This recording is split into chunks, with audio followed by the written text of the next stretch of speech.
और पितामह भीष्म ने जैसे ही सामने से सर्प को देखा, अपने तरकस से बाण निकाला, बाण निकाल के अपने धनुष पर चढ़ा करके उस सर्प को मारा। वो सर्प उड़ करके और कांटों के ऊपर जा करके गिरा।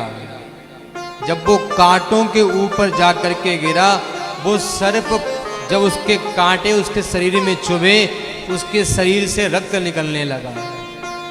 उसी पाप के प्रायश्चित होने के कारण, उसी पाप होने के कारण आज पितामह भीष्म को ये दिन देखने पड़े कि आज वो बाणों की सैया पे पड़े।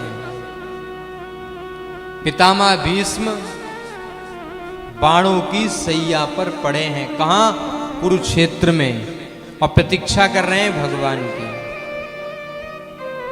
भगवान धर्मराज, युधिष्ठिर, अर्जुन, माता कुंती, द्रौपदी, जितने भी लोग बचे हैं कौरव पांडवों में, सभी पहुंचे कुरुक्षेत्र में पितामह भीष्म के पास।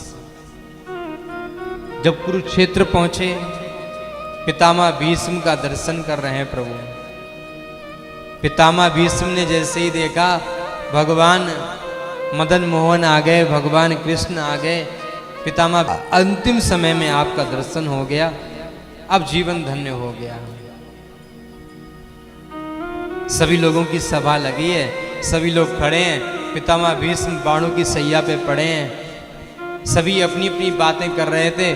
उसी समय ऐसे शोक के माहौल में, ऐसे गम वाले समय पे द्रौपदी की हंसी छूट गई।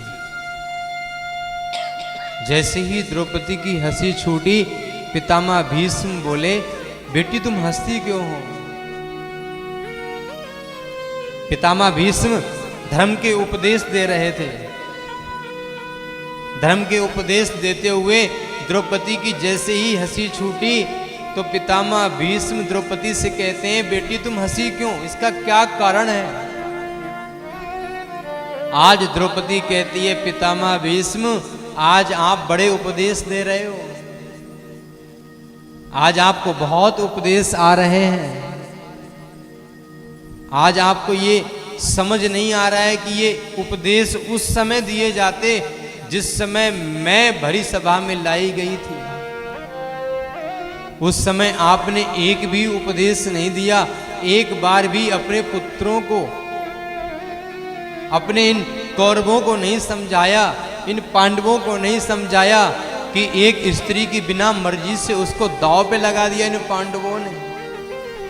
और पांडवों ने दांव पे लगा दिया वो तो ठीक है, ये कौरव, ये दुर्योधन, दुशासन, ये भरी सभा में मेरी साड़ी खींच रहे थे। अगर आप एक बार खड़े हो जाते, अगर आप एक बार अपनी आंखें भी सीधी कर देते, अगर एक बार आप डांट कर भी कह देते, तो कौरवों की हिम्मत ना थी ये मेरी साड़ी उतार पाते। उस समय आपने एक बार भी नहीं कहा, और आज आप बड़े बड़े उपदेश दे रहे हो। ये बिल्कुल सत्य बात है कि जहां जहां भी स्त्री का अपमान होता हो, उस जगह पे हम लोगों को आवाज उठानी चाहिए। आजकल का समय ऐसा है, इतना गलत समय चालू हो चुका है। आजकल हम अपने समाज में देखते हैं कि इतने ऐसी ऐसी खबरें सुनने को मिलती हैं स्त्रियों के प्रति। कुछ दिनों पहले ऐसी खतरनाक घटना हुई कि एक बहन श्रद्धा, जिसका नाम था, उसके 35 टुकड़े किए थे एक वामपंथी व्यक्ति ने। और किस लिए किए थे? सिर्फ प्यार मोहब्बत के चक्कर में।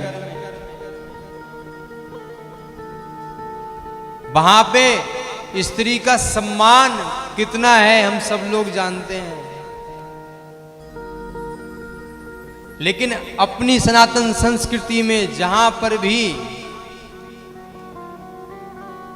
स्त्री का कोई अपमान करता हो, जहां पे हमारी माताओं का, बहनों का सम्मान ना होता हो, ऐसी जगह पे माता लक्ष्मी भी निवास नहीं करती हैं, न भगवान निवास करते हैं। जहां पे माताओं का, बहनों का, बेटियों का सम्मान होता है, वहां पे साक्षात मां लक्ष्मी निवास करती हैं। जब माता सीता को रावण लेकर के जा रहा था, जटायु जी ने देखा, जटायु जी ने अपने प्राणों की परवाह नहीं करी। जटायु जी ने एक बार के लिए रावण को धराशाही किया, धरती पे गिराया। माता सीता की रक्षा में जटायु जी ने अपने प्राणों की आहुति दे दी और जटायु जी को भगवान ने अपनी गोद में बिठाया और जटायु जी का अंतिम संस्कार भगवान राम ने अपने हाथों से किया। ये एक स्त्री के रक्षा के सम्मान के बदले में भगवान ने वो परम पद प्रदान किया जो परम पद अपने पिता दशरथ को प्रदान करना था। वो परम पद पहले ही प्रदान किया, किसको? जटायु जी महाराज को। अगर हम समाज में माताओं की, बहनों की रक्षा करते हैं, उनका सम्मान करते हैं, तो भगवान भी हमें प्रेम करते हैं, भगवान भी हमें प्यार करते हैं। द्रौपदी ने जब ये कहा, आज आप बड़े बड़े उपदेश दे रहे हैं, जिस समय मेरी लाज नहीं जा रही थी उस समय आपने एक बार भी नहीं कहा कि दुशासन या दुर्योधन क्यों कर रहे हो ऐसा।